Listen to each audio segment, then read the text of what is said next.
샬롬, 하나님의 평강이 여러분과 함께 하시기를 바랍니다. 어디군데 계시든지 건강한 하루 되시고요. 서로가 위하여 기도하고 하나님의 은혜를 사모하는 한 날만 되십시오. 오늘은 어제에 이어서 천국 백성의 삶이 어떤 모습이어야 하는가라고 하는 것을 이어서 말씀을 드리려고 합니다. 오늘도 성경은 여러분들이 한번 읽으시고요. 마태복음 5장 6절로부터 8절에 있는 말씀을 한번 생각해 보겠습니다. 옛날부터 전해 내려오는 얘기 한 가지가 있습니다. 태초에 하나님이 천지를 지으시고 당신처럼 행복하기를 그렇게 원하셨습니다. 그래서 천사를 시켜서 사람들에게 행복을 갖다 주라고 하셨대요. 그런데 이 질투심이 생긴 천사가 행복을 갖다 주긴 주되 좀 찾기 어려운 곳에 감추어 놓고자 다른 천사들과 상의를 했습니다. 천사들의 여러 제안이 있었습니다. 그런데 사람들이 다 찾아내고 말 것이라는 반대 의견도 많았습니다. 이국리 저국리 하던 천사들이 드디어 결론을 내렸대요.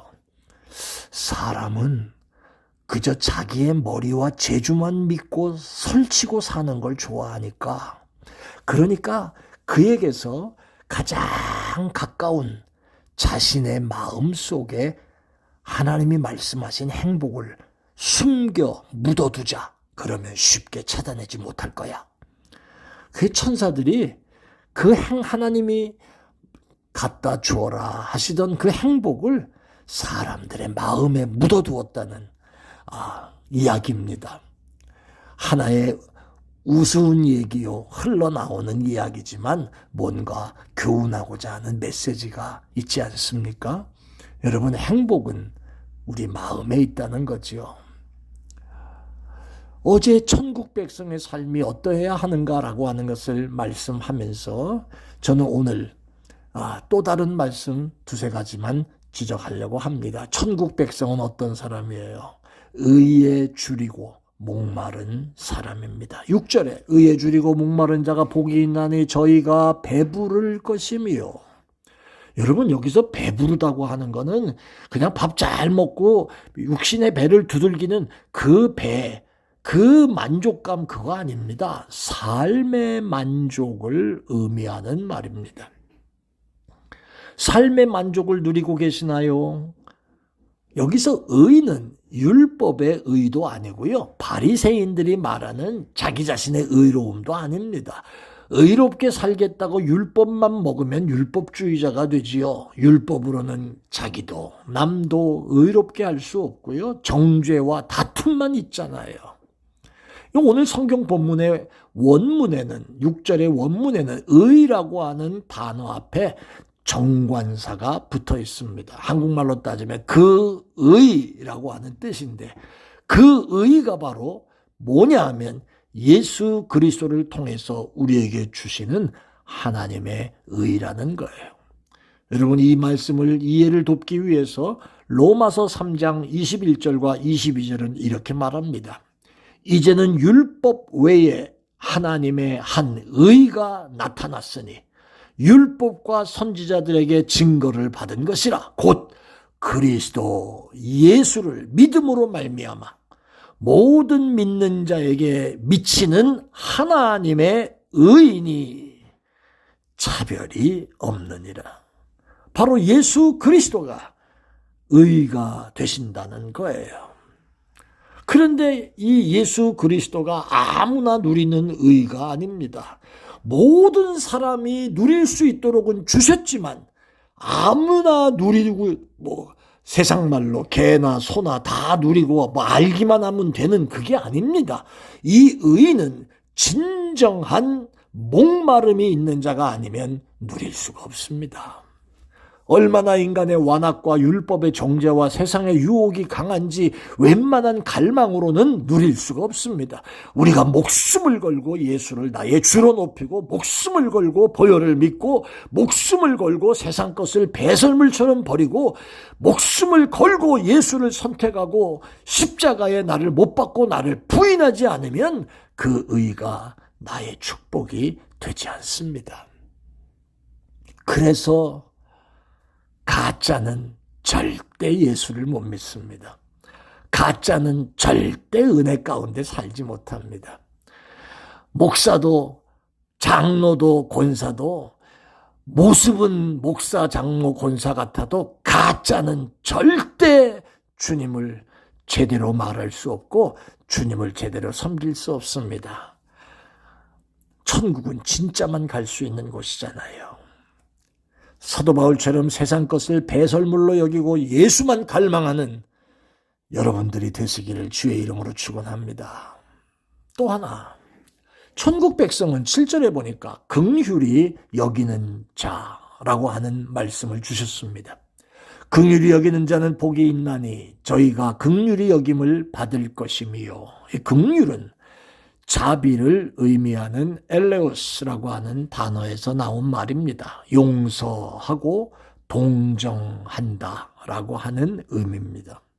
남을 용서하고 불쌍히 여기는 것이 바로 하나님 나라의 백성들의 행복이 된다는 그 뜻입니다.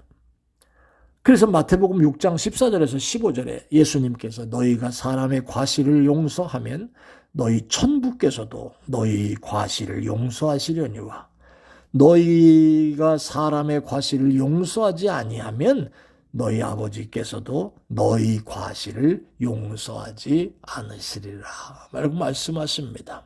여러분 이거 아세요?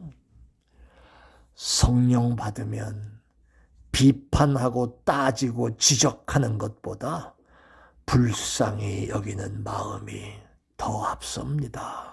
불쌍히 여기는 마음. 자, 6번째. 천국 백성은 마음이 청결한 자입니다. 8절의 말씀 보니까 마음이 청결한 자가 복이 있나니 저희가 하나님을 볼 것이며. 여러분, 하나님을 보려면이라고 하는 이 말, 그 말의 뜻을 알아야 됩니다. 여기서 볼 것이요 라고 하는 헬라어의 와손타이라고 하는 단어를 살펴보면 경험을 통해서 보다, 실제적으로 보다라고 하는 그런 뜻이 있습니다.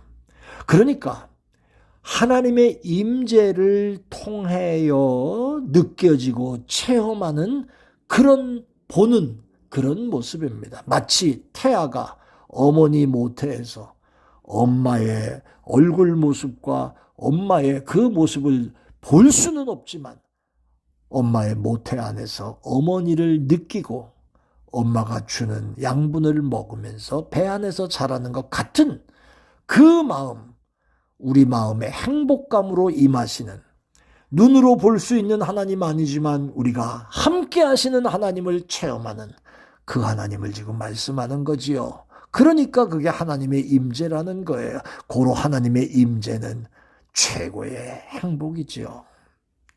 그렇기 때문에 늘 마음을 깨끗하게 하고 화평하게 하세요. 왔다 갔다 들쑥날쑥 목사, 장로, 권사쯤 돼가지고 거짓말하고 앞뒤가 다르고 더 못되게 살고 이런 일들 피하세요. 히브리서 12장 14절에 모든 사람으로 더불어 화평함과 거룩함을 쫓으라. 이것이 없이는 아무도 주를 보지 못하리라 그랬습니다. 주님을 아무리 불러도 들으신다는 믿음이 생기지 않는다면, 하나님의 임재를 상실했거나 이렇게 허공을 치는 메시지를 가지고 있는 사람의 삶이 된다고 하면 여러분의 마음속에 무슨 마음이 있는지 살펴보시길 바랍니다. 시편 기자도 진실로 회개해야 참 평안을 얻는다고 말합니다. 시편 32편 5절로부터 3절과 5절에 내가 토설치 아니할 때 종일 신음함으로 내 뼈가 쇠하였다. 주의 손이 나를 누르시오니 내가 여름 가물에 마름같이 되었다. 내가 이르기를 내 허물을 여호와께 자복하리라 하고 주께 내 죄를 아뢰고 내 죄악을 숨기지 아니하였더니 곧 주께서 내 죄의 악을 사하셨나이다. 할렐루야. 사랑하는 여러분, 우리는 천국 백성입니다. 예수 안에서, 성령 안에서 가장 행복한 삶을 누리는 여러분들과 제가 될 수 있기를 바랍니다. 성령의 은혜로 의에 줄이고 목마르고 남을 용서하고 긍휼히 여길 줄 알고 청결한 마음을 가지십시다. 그래서 심령의 만족과 하나님의 임재를 체험하는 여러분들 다 되시기를 예수 이름으로 축원합니다. 아멘. 은혜로우신 아버지 감사해요. 천국 백성의 삶을 살면서 주님과 동행하는 복된 종들만 되게 해주세요. 주님의 이름으로 기도합니다. 아멘. 고맙습니다. 주님 받으십시오.